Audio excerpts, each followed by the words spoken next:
Bonjour à tous et bienvenue dans un nouvel épisode à table. On se retrouve aujourd'hui dans la jolie campagne rufécoise avec Aude Richard qui est photographe et influenceuse culinaire végane. Alors ça fait combien d'années que vous êtes végane? Ça doit faire 8 ans je crois.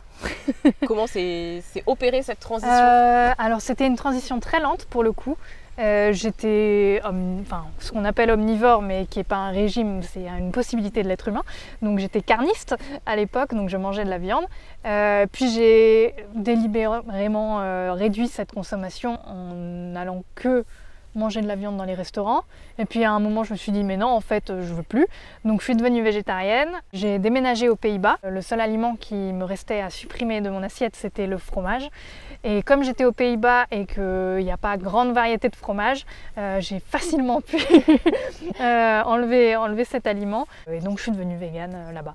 Alors vous avez un compte Instagram The Green Quest qui fonctionne très bien, 245 000 abonnés, sur lequel vous proposez beaucoup de recettes véganes, sucrées et salées. C'est ça. Est-ce que c'est facile de cuisiner ou de pâtisser végane? Il y a bien sûr le problème de savoir le faire et de manière nutritive. Mais si on suit mes recettes ou d'autres recettes, c'est d'autant plus facile, moi je pense pour vous. Donc il n'y a plus qu'à suivre après. Mais on va dire avec le temps, avec l'expérience, oui c'est très facile. Parce qu'on parlait de nutrition, effectivement l'objectif c'est quand même d'avoir des assiettes complètes et d'avoir suffisamment de protéines, ce qu'on a pu par les sources animales. Faut y aller pour avoir une carence en protéines. On parle toujours de ces protéines comme le truc principal. C'est pas juste avec un régime végétarien ou vegan qu'on peut être en carence. Mais par contre, il faut quand même avoir quelques bases de la nutrition pour comprendre et faire des assiettes complètes qui soient pas carencées tant en protéines, c'est-à-dire en acides aminés, mais en vitamines et en plein d'autres choses qu'en minéraux, voilà, en tout ce qui comprend l'assiette, les oléagineux, voilà, il y a plein de choses que même dans une nutrition où on inclut des produits animaux, souvent on en manque. Ce qu'on ne sait pas, c'est qu'il y a presque la moitié de la population qui est carencée en B12 et la moitié de la population n'est pas végane ou végétarienne. Donc ça comprend tout le monde. Les animaux sont eux supplémentés en B12 et c'est pour ça qu'on l'a cette B12 quand on mange de la viande. Mais c'est parce que l'animal à la base est supplémenté.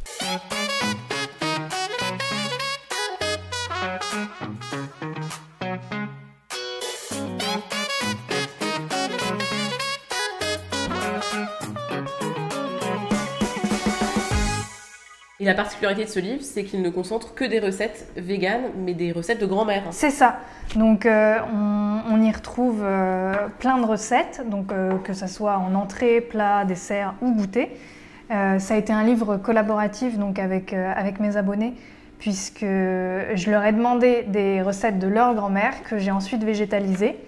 Il y en a aussi de ma grand-mère. Hein.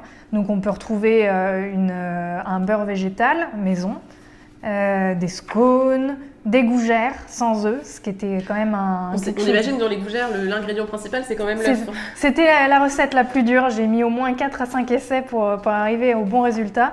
Mais on a la bonne mie, on a la bonne forme, donc vraiment... En même temps, Est-ce qu'on a des recettes aussi comme du bœuf bourguignon, des recettes de viande, de plats vraiment réconfortants? Le bourguignon parce que c'était pas...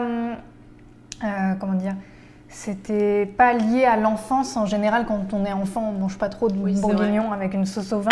Par contre, on a les paupiettes. Ah oui.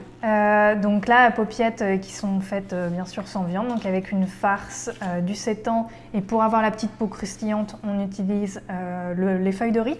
D'accord. Alors donc, le sétan, c'est quoi? Le sétan, c'est un plat, j'allais dire, mais plus un ingrédient ou un mets qui date il y a très très longtemps, je crois que c'est plus de 1000 ans, qui est d'Asie à la base. Et en fait, c'est fait à partir de gluten de blé. Donc les fameuses paupiettes. Voilà, on a la poule au riz. De Mamie Monique. De ma mamie Monique. Ça, c'est votre mamie, Monique? Oui, Okay. La mère de ma mère. Et donc là, j'ai utilisé des simili poulet. Donc de temps en temps, j'utilise des simili carnés qui maintenant se trouvent de plus en plus en magasin. Donc c'est assez facile, même en supermarché non bio. Mais bon, c'est assez facile à trouver maintenant. On n'a pas obligé de rester que sur du tofu ou du tempeh ou du seitan. On peut avoir de temps en temps des petits simili. En plat, on a quoi d'autre? On a la paella, tourte de patates, les coquillettes, les gratins de coquillettes. Voilà, ça c'est un peu typique de quand on est petit, les gnocchi. Ensuite, on a les desserts, bien sûr, invisible aux pommes. Donc ça, c'est en soi une pâte à crêpes, normalement avec plein de pommes qu'on vient dessus. Voilà. Les tartes aux pommes. Et alors ça, la tarte au citron, pareil, on se dit qu'entre la meringue avec le blanc d'œuf et la crème au citron qui contient forcément de l'œuf, ça va pas être facile de le véganiser. Ici, le plus simple, on va dire, c'est quand même l'appareil au citron qui est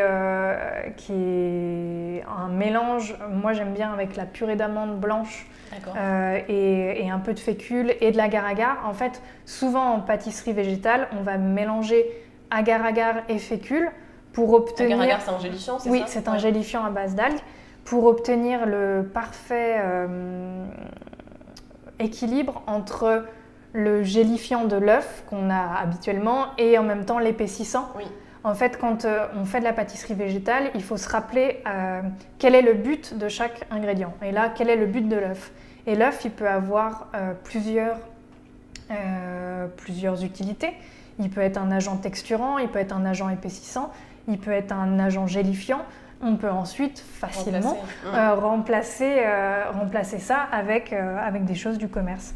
Donc là, par exemple, l'appareil au citron, moi je fais fécule, agar-agar, mais pour pas mettre trop de fécule, j'utilise aussi de la purée d'amande.